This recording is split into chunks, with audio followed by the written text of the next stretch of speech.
Ayan nga mga ka-warrior, magandang araw po sa inyong lahat.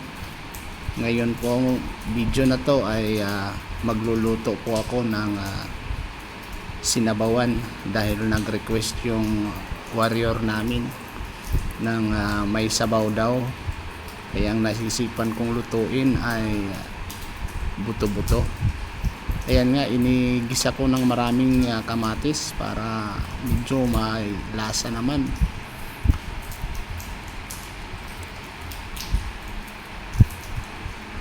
Kaya ngayon samahan niyo ako sa aming pagbisita na naman ng warrior namin.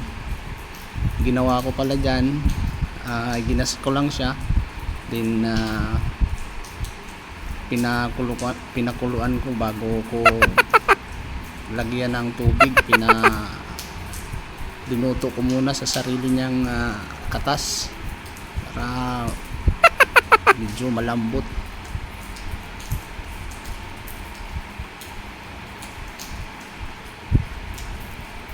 Kaya samahan niyo ako na ka-warrior.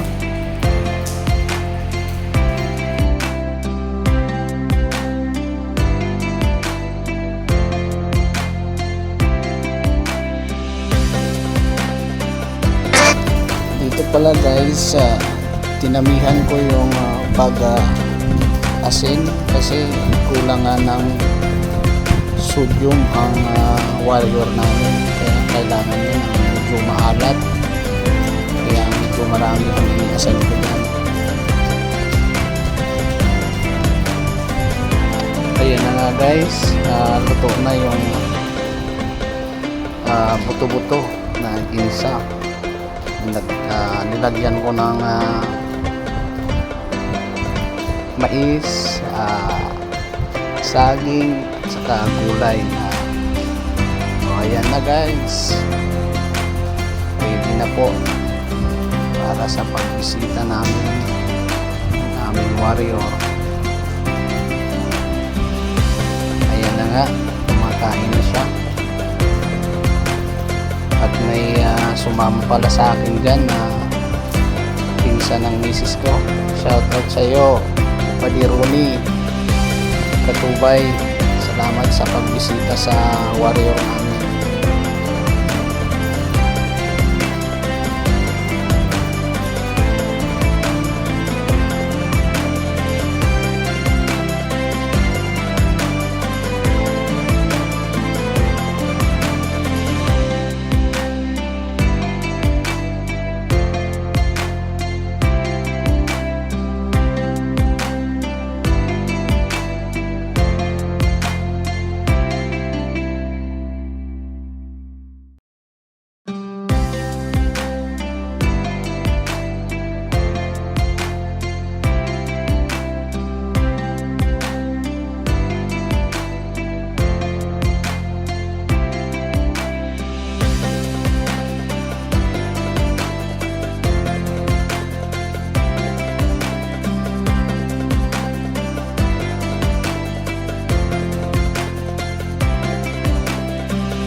Maraming salamat sa inyo mga guys, mga ka-warrior, sa panonood ng munting video namin. Bye bye, salamat.